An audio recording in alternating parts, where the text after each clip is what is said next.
Topic 8, Lesson 4, Types of Bonds. In this section, we're going to be talking about how are electrons involved in bond formation, what types of bonds form between atoms, and then how do bonds determine certain properties of compounds.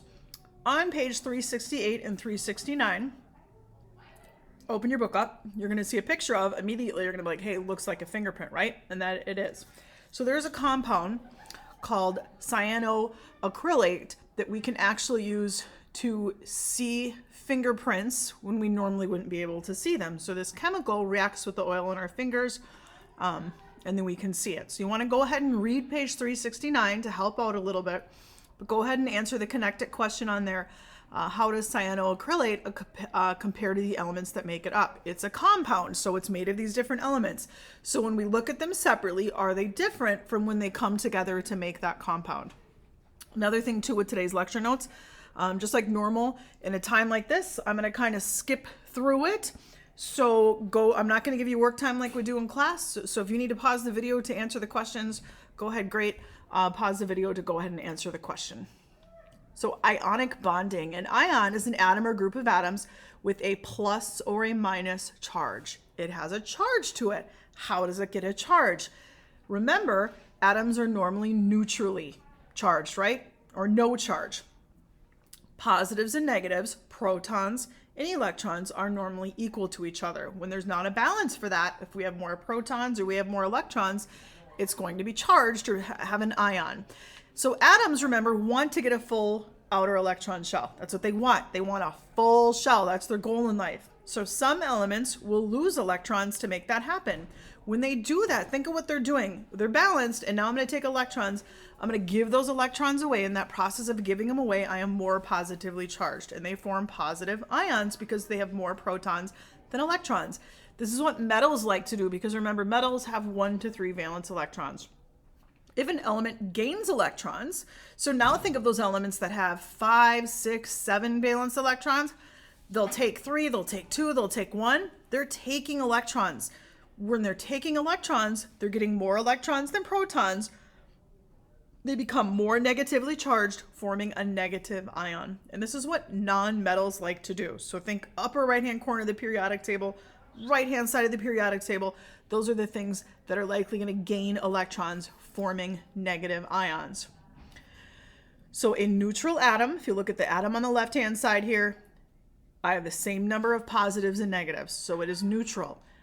If I have more electrons, if I count this right here, I would have 6 protons, but then I have, 5 protons, and I have 6 electrons, I have more negatives, so that would be negatively charged. And finally, on the last one, on the right-hand side, I have more protons than electrons, so it's going to be more positively charged. In nature, these elements that you see in the table there are likely to form these ions based on their valence electrons. So sodium has 1 valence electron. So sodium likely loses 1, forming a +1 ion. What that means is sodium has 1 more proton than electrons. It has lost that electron. It's become more positively charged. Calcium and magnesium, you'll notice, are a 2+, and that's because they have 2 valence electrons, so they're likely to give them up, forming a 2+ ion. And you can see how it's written on the side there too.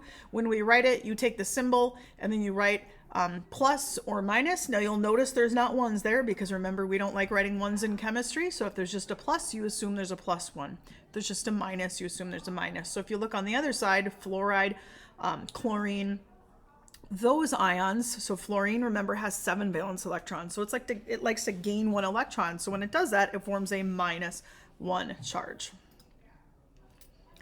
Polyatomic ions are many atoms bonded together that have a charge. Polyatomic. Poly means many atoms, right? And they have a charge. So here's some examples of polyatomic ions.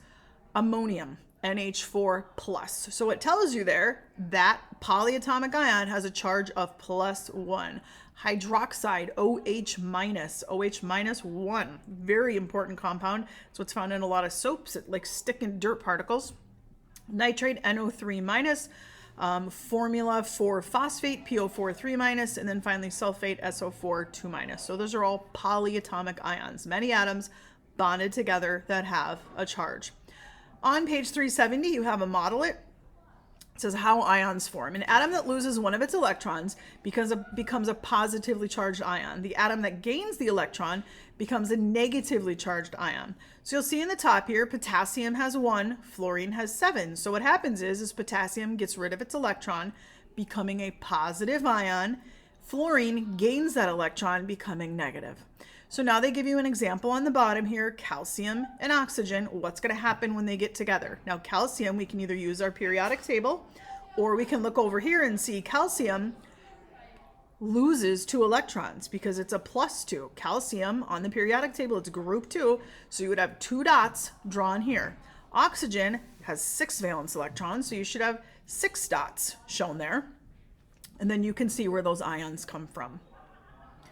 Forming ionic bonds. Bonds that form when there's a transfer of electrons between elements are ionic bonds. Transfer. You have one element doesn't want the electrons, the other element wants it. There is a complete and total transfer. And then what happens is you have a positive and a negative ion next to each other. Opposites attract. That negative ion is attracted to the positive ion, and they literally stick together like little magnets. This is how most metals and nonmetals combine. Metals love to give away their electrons. Nonmetals like to take them, forming those ionic compounds. This is actually how most compounds form, are ionic bonds. We have previously learned about the formation of ions. Now we will learn about ionic bonds. Ions, as you already know, are formed from the loss or gain of electrons. Electrons, however, do not suddenly appear or disappear. They are, in fact, transferred from one atom to another. Let's look at sodium chloride as an example. Sodium loses 1 electron to form a sodium ion. The electron is not lost, but transferred to chlorine to form a chloride ion. So we have a sodium ion and a chloride ion.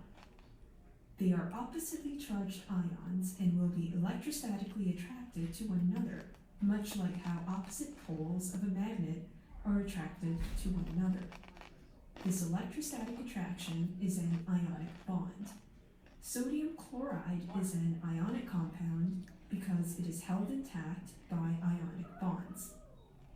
The same thing happens with magnesium and oxygen. Why don't you grab a piece of paper and a pencil and draw the resulting ionic compound, magnesium oxide.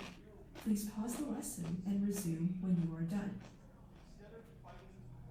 Magnesium transfers its 2 valence electrons to oxygen, forming the magnesium ion and an oxide ion. And now look, they're both happy, right? Because remember we said every element wants a full shell. So when magnesium gives its 2 electrons away, now it has a full shell. Oxygen took those 2 electrons, so both of them are happy. The resulting ions are electrostatically attracted to one another, forming an ionic bond. Did you get this right? Did you remember to include the charges on the ion? Now, let's look at calcium and chlorine. Calcium loses 2 electrons to form a calcium ion. One of these electrons is transferred to a chlorine atom, and another is transferred to another chlorine atom, forming 2 chloride ions. The calcium ion is electrostatically attracted to the 2 chloride ions because the opposite charges must fully balance each other out. In all 3 examples, the resulting ionic compounds have an overall neutral charge because all charges are fully balanced out. In summary, an ionic bond is defined as the electrostatic attraction between oppositely charged ions. When an ionic compound is formed, the charges must be balanced so that the resulting ionic compound has an overall neutral charge.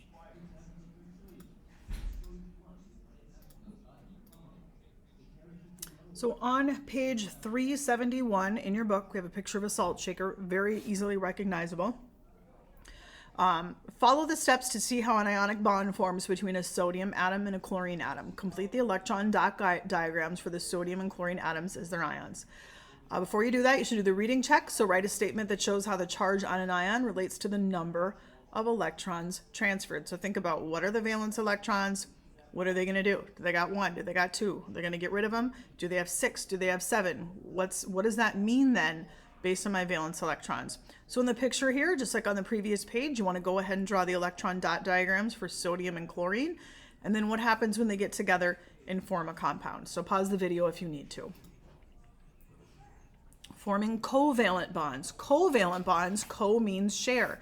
In covalent bonds, bonds form when elements share electrons. Those electrons actually go around both nuclei of atoms. They don't just hang out in one spot, they go around both atoms. They share. This is usually how nonmetals form compounds. So think about all those elements in the upper right-hand corner of the periodic table.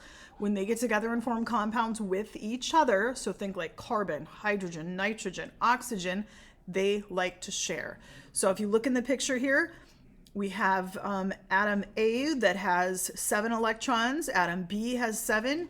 They don't have 8. They want to get to 8. But if they can share one pair, they both get 8. And they have formed a compound, which is actually what we call a covalent molecule. So these are also called molecular compounds.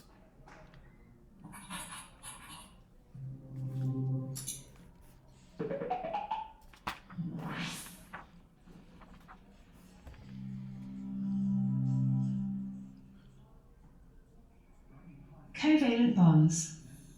In this video, you are going to learn about covalent bonds, how they are made, and how they form. If you haven't seen it already, first have a look at our video, Structure and Bonding. Only the noble gases exist naturally as single atoms. All the other elements of the periodic table have partially filled valence shells, or outer electron shells. Atoms bond by swapping or sharing electrons in their outer shells. When very different atoms react, like metals and nonmetals, they normally swap electrons. This is ionic bonding. But when similar atoms react, like nonmetals combining with other nonmetals, they share electrons. This is covalent bonding. Nonmetals are found on the right-hand side and upper part of the periodic table. Some common nonmetals are carbon, nitrogen, oxygen, and the halides. They have shells of electrons that are normally half or more than half full of electrons. Since they have a strong attraction for a few additional electrons, it is energetically unfavourable for them to lose electrons, so they share electrons by overlapping orbitals. This makes a bonding orbital, or covalent bond, that contains 2 electrons.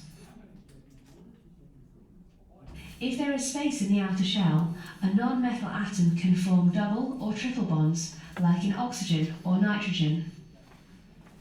In the displayed formula of a compound, we represent a covalent bond with a straight line, like this. We can also represent a covalent bond as a dot and cross diagram.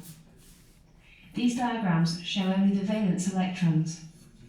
To learn more about dot and cross diagrams, watch our video on dot and cross diagrams. Covalent bonds are directional, which means they are in a fixed position, like holding hands.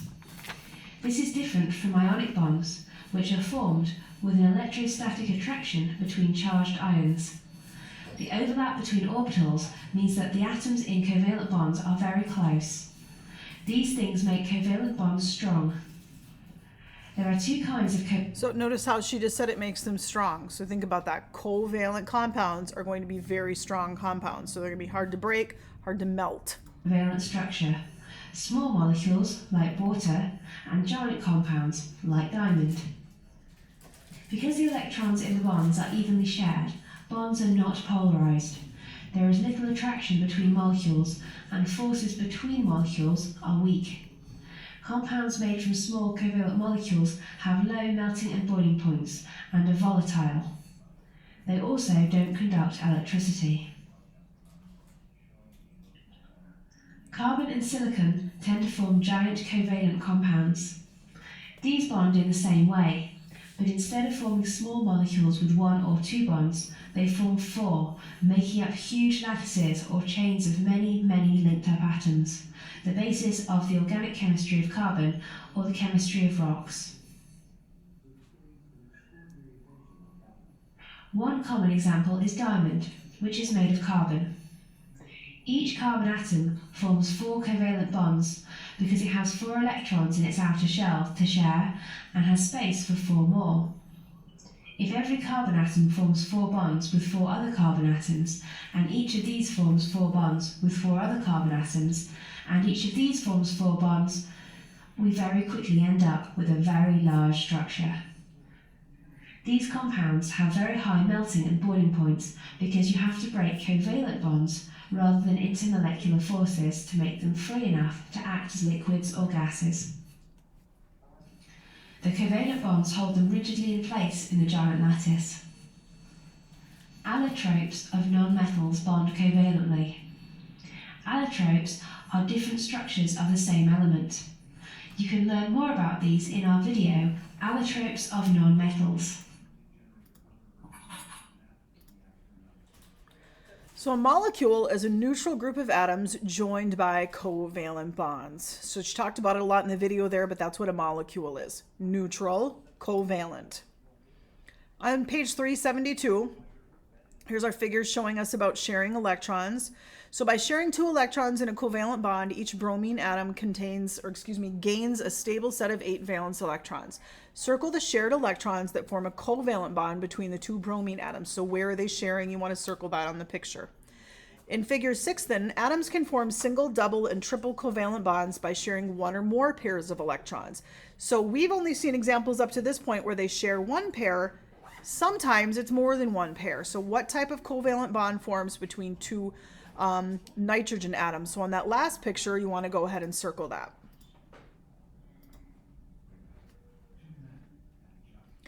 Polarity. In covalent bonds, electrons are not always shared equally. So even though they share, sometimes the sharing is unequal. And we kind of say what happens is one of those are electron hogs, if you want to think of it that way. If one element is not sharing equally, we call that a polar bond.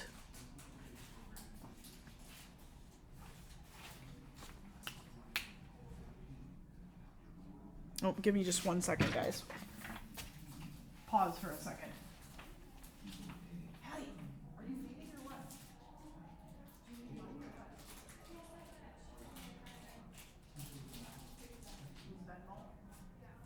Okay, good luck, love you.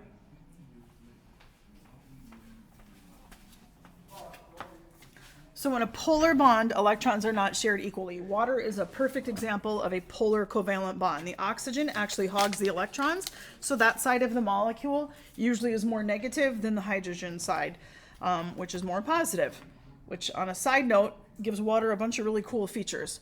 Non-polar bonds, they share equally. So electrons are shared equally in non-polar compounds. So on page 374, you have a couple of things here. So you have a reading check. Why can a molecule containing polar bonds be nonpolar overall? You want to go ahead and read on that page. It is in the reading on 374, but it goes through and tells you why that happens. For figure 8, both carbon dioxide and water molecules contain polar bonds. However, only water is a polar molecule. Draw a positive sign next to the atoms that gain a slight positive charge. Draw a negative sign next to the atoms that gain a slight negative charge. You're going to do that in both of the pictures. And then finally, you're going to answer the reasoning question. If a balloon is rubbed on your hair, it gains electrons and becomes negatively charged. When these charges come close to a stream of water, the stream of water bends, like you see in the picture there. Use what you know about polar molecules to explain why the bending occurs. What's happening with that water? Is that water attracted to the balloon? If it's attracted to the balloon, why do you think that is? So when we look at these different types of bonding, it gives us different types of compounds. So ionic compounds are compounds that are formed when ions get together. So in an ionic compound, they're going to form hard, brittle crystals with high melting points. When they're dissolved in water, they can also conduct electricity. Here's an example of a compound, calcium dioxide. We also use salt all the time. Salt, table salt, sodium chloride is also an ionic compound. Positives and negatives bonded together. Covalent compounds, remember, exist as molecules, so that's why we also call them molecular compounds. These compounds have a tendency to have lower melting points and do not conduct heat or electricity when they are in water.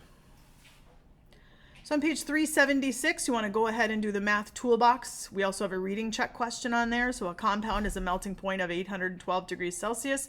What type of bonding? So based on what we just said, is that more likely to be ionic or covalent? So we're making a bar graph here on page 376. They give us 1, 2, 3, 4, 5 different compounds. You'll notice there's 5 different things on the bottom there. You can go ahead and just write the formula in there. And it says melting points. So you want to go ahead and put in the melting points, not the boiling points, of those compounds. So you're going to have a bar for each one. And then finally, you're going to go ahead and do the lesson 4 check to wrap it up. And then this is going to be due the very next day. So if you didn't really get everything in the lecture, you want to make sure that you go through and read the parts of the book that may be a little bit more sketchy to you.